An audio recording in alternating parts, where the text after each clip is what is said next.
G'day team, today we are in Kalgoorlie, one of the most iconic gold mining towns in Australia. And next to me is Paddy Hannon. Now Paddy was the first guy to find gold here in Kalgoorlie back in 1893. But today we're going to be doing something a little bit different. We're going to be visiting the ghost towns of the Goldfields. And first up is Ora Banda, so let's go.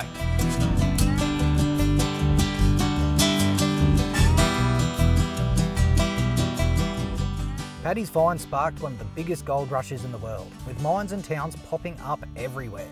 These towns boasted thriving communities of miners and their families. So if you ever wondered what happened to these towns after the gold rush, well, our journey starts on Goldfields Highway and we're about to find out. Righto team, so we're on the road heading out to Ora Banda, and I've got Dave and Karen from Wildtrak Leisure Australia. Dave's in the JIMNY and Karen's in the cruiser. And Dave, how are these roads going?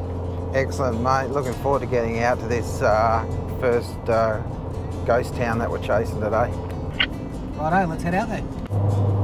If you're thinking about going out towards our Aurabanda, the road's good, it's sealed, so even if you're in a two-wheel drive car, you can get yourself out here pretty easily.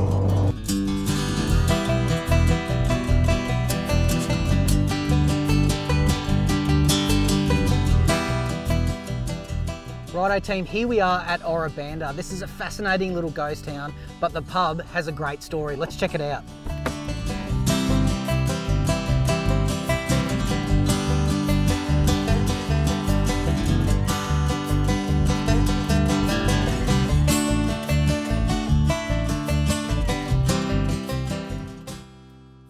What a beautiful old pub and such an important part of the West Australian history in the Goldfields. But this town site was actually established by the Western brothers in 1893 after they found gold in this region. The pub was constructed in 1911 but shut down in 1958 after the town population declined. At its time, the town had everything from general stores to billiard saloons. It was even home to the Huntington Mills Bank, at the time the largest in the Southern Hemisphere. The Aurabanda Inn certainly had a colourful history, with a spate of shootings, firebombings and even burglaries stretching from the 1970s to the early 2000s. But the inn was once again restored and the beers kept on flowing until 2019.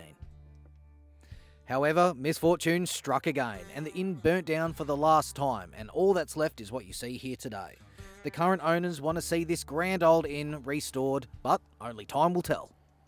This is the Meta's new improved version, as it says down the bottom here, and as you can see over here, there's not a lot left of the Aurabanda town, and that's because a lot of it was built out of timber, and when the mines shut down, they tend to take the good buildings away and relocate them, and the rest just rots. So unfortunately only the stone buildings and part of the batteries left here at the moment.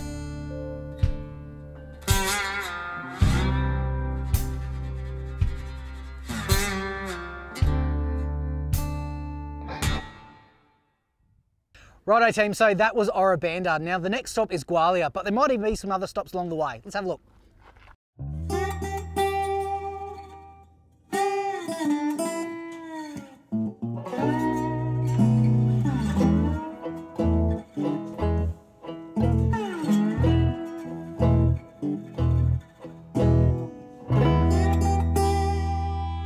Alright, so we're coming up to the turn-off for Gwalia, but on the left here you can actually see the historic town site of Siberia. Now, like a lot of these towns, there isn't much left over. Years and years of people picking away at them. But tell you what, they're still pretty important about our goldfielding history. We're back on the blacktop and making our way to Goo-lia via the town of Menzies.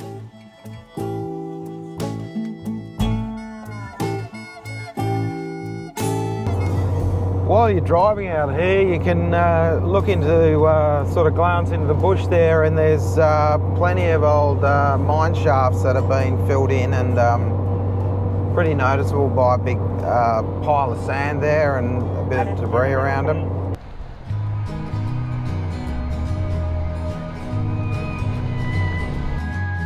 Now would you have a look at this? I feel like I'm stepping back in time to an old western. The town's carefully restored buildings are a fascinating window into a time where the promise of gold attracted fortune hunters from across the globe. Visitors can explore over a dozen historical buildings, including mining cottages, single men's camps, and a general store.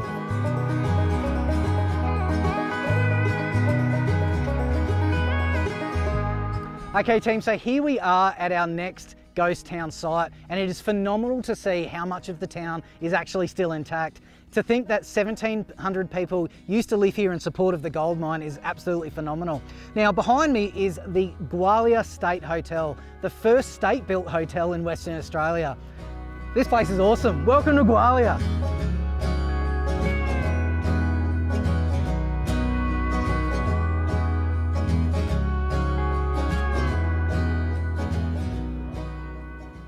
Now let's get one thing straight, it's Goo-lia, not Gwalia, as we find out later. One of the most interesting things about Goo-lia is how it went from a bustling mining town of almost 1,700 people to 40, literally overnight. This is because in December of 1963, the mine was shut down prematurely due to an accident. Now, less than 20 days later, so was the State Hotel.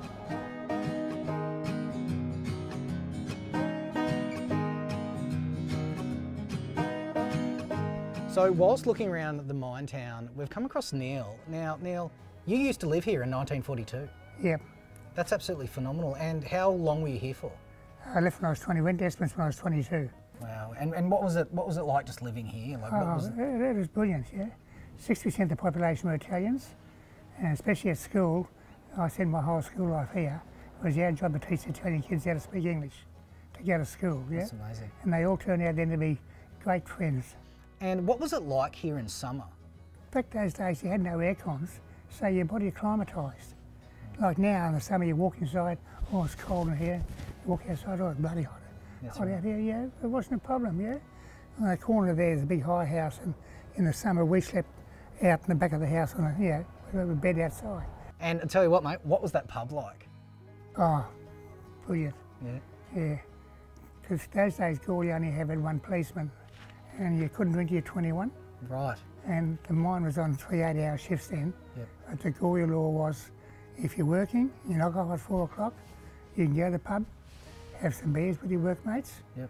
But I do the rounds at 7 o'clock. Right. And we'd been there at 5 to 7, better get out. Never abused. No. Yeah, that's fantastic. Oh yeah, you had respect for the police those days. Yeah, definitely. Yeah. With only one cop. One cop, yeah. Wow.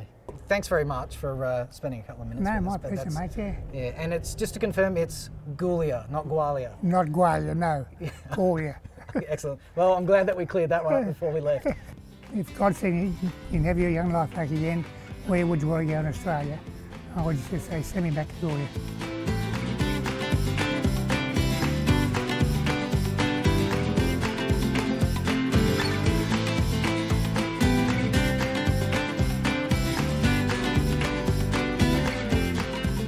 Alright guys, well look, I'm not known for being a very tall guy, but even I reckon that this is pretty tight sleeping quarters. And it's actually a pretty good example of what the miners' accommodation was like in the 1930s. They actually built them around 2 tents with a skeleton with a little bit of a veranda in the middle. Now, like many of the miners that worked over at the gold mine, they came from overseas in search of gold. Now, this particular cottage was owned by a guy called Angelo Bianchi, and he built this with his own hands, I can only assume. Like, it's just phenomenal. Look at it. Not going to get this down in Fremantle, are you?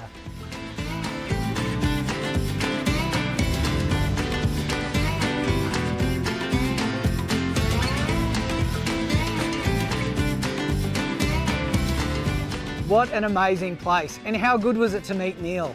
85 tomorrow, so happy birthday, Neil. And thanks very much for clarifying. It's Goo-lia, not Gwalia.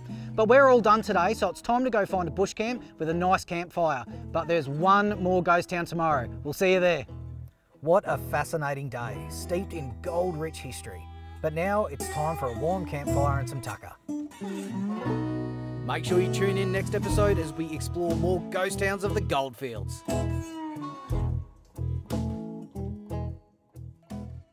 This is my swag and stretcher combo. Now I've got the Wildtrak Jumbo stretcher underneath, but today we're going to focus on the swag itself. This is the Wildtrak Tracker King Size Single Swag. Now it's of a taper design, which basically means that down towards the feet there, it gets a little bit narrower. Now this means that it's going to roll up a little bit more compact and also keep a bit of that heat up around your head. It's got 420 GSM canvas all the way around, top quality, and also 500 GSM PVC base, nice and durable, so even if you do roll it out on the ground, it's not going to rip or tear up. And it's got a really fine bug mesh, so in the warmer months, like I've got it now, you can roll it out and stargaze, which is fantastic. But if you need to, you can actually roll the canvas all the way back up and it keeps it really dark. So if you want a bit of a sleep in the morning, it's absolutely perfect.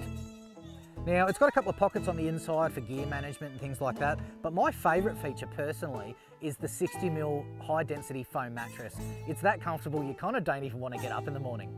Now for ventilation, you can open up the head and the feet area for the little windows there. They're also covered in that bug mesh. Look, I've been using one of these for the last 12 months. I've taken it all the way through the Gunbarrel Highway to Uluru and back again, all of my beach camping, everything that I do down the river, and you know what? It's absolutely fantastic. It almost looks new. Now look, if you're after a top quality swag that comes with a generously sized weatherproof bag so it can go up on the roof, then the Wildtrak Tracker is the one for you. You can find these at your local stockist or wildtrak.com.au.